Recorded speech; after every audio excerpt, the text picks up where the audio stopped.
When I get to Rose Park in the mornings, I'm normally the first person to get here because I normally come around 6 o'clock. So when I come in, the building has a different kind of personality when there's no one here.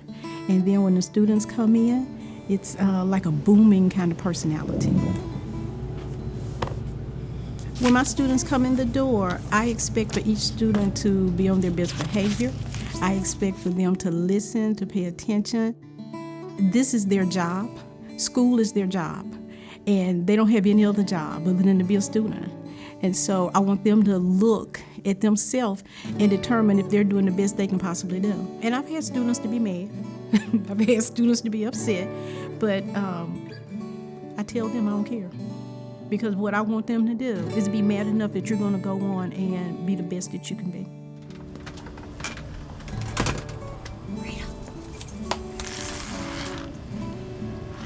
Hello, my name's Anna Graff. I went to Rose Park for all 4 years, and I'm 13 and live in Nashville, Tennessee. I grew up with my mom. My mom and dad are divorced, so I have visitation schedules with my father and with my mom, but I usually live mostly with my mom. It's been a fun experience with my mom growing up, just seeing the difficulties and struggles of life and how she's helped me conquer that and just being a loving, caring mother.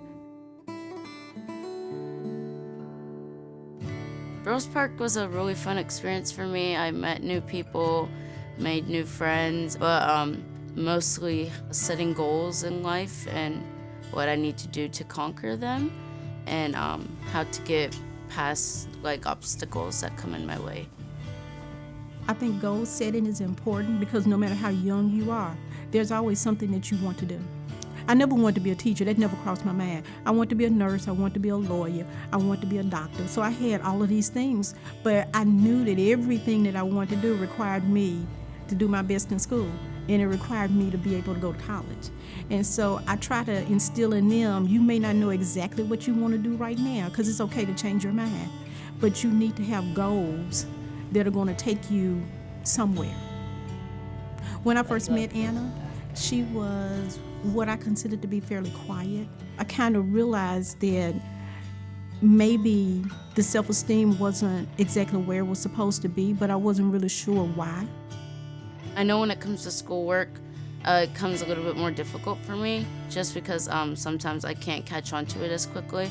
And I couldn't do that when my dad was teaching me, so he would bring me down about not being smart enough. So if I couldn't get it the first time, I kind of didn't want to do it because I thought I couldn't do it. My favorite teacher, Miss Jemison, noticed what was going on, and she told me to don't be afraid to be great because more obstacles are going to come towards your way, but you can't let that stop you from doing what you want to do. She needed that extra something to kind of help her realize the potential that she actually had within herself. I really think for her, once she started asking questions and started letting me know what she really didn't understand, when she realized that she could ask questions and when she realized that she could find her potential from doing that, it really made a big difference in her. I think she told herself, I want to excel, I want to do better, I want to do better.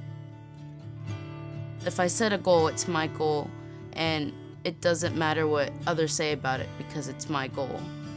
I have to strive hard for it.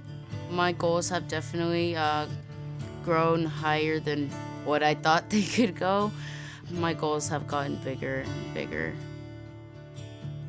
High achievements like reaching my goals I thought I couldn't reach would definitely be this year in 8th grade. Math, definitely. It was the most hardest subject for me, and I wasn't as quick or ahead as some of the other students. Knowing towards the end of the school year that I had actually reached that goal made me feel very proud of myself and the teachers that helped me out to get me to that level. When a child has confidence in the class, that helps them to understand that they are able to do whatever they want to do. And that was one of the things that happened with Anna. She started understanding and realizing that she could find out things for herself. I want to make sure that all of my students have high expectations for themselves, but I still want them to know that I care about them as people. And that's the most important thing to me, because I think everything else just kind of follows. In that instance, then it helps them to want to do the best that they can do.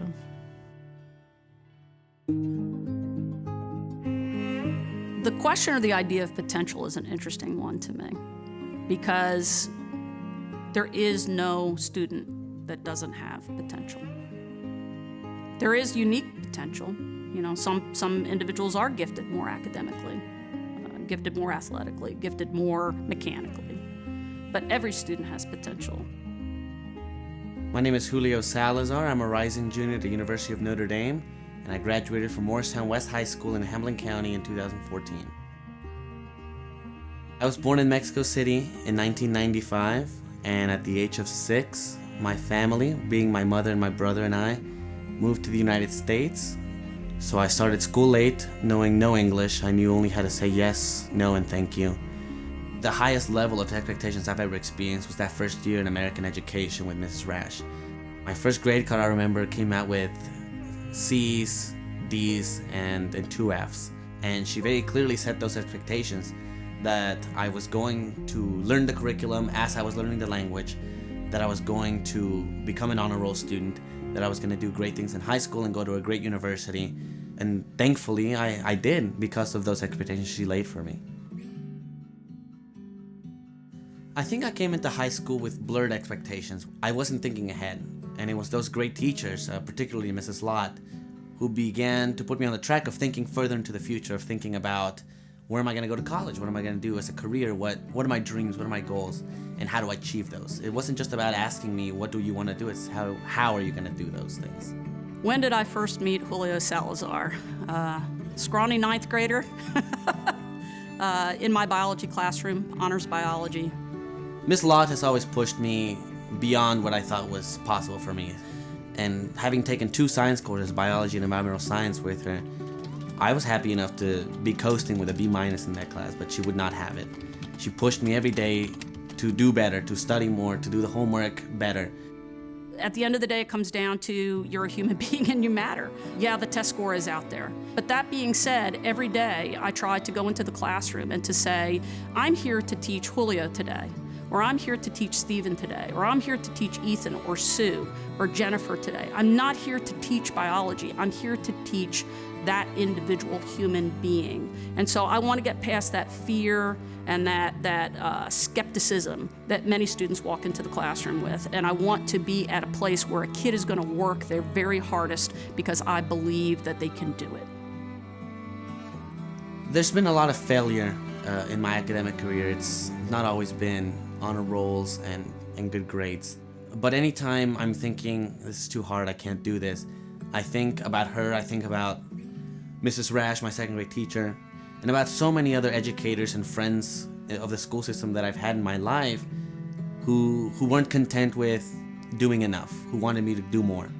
And I've applied that to every part of my life. I'm just a young immigrant from Mexico who came to the United States knowing nothing, and I've been blessed beyond belief to work with great organizations, to go to a great university, to have incredible friends and connections, just because I wanted to learn, and education provided that for me. Success for a student is internal. I mean, that's our job as educators, to help students recognize and unveil to themselves their ability to move forward as human beings. When your light bulb goes on, the joy that is there is so palpable. I have literally jumped up and down in a classroom like a little kid with a student because they've gone over their expectation and mine on a particular task or assignment. And how do you move forward from there?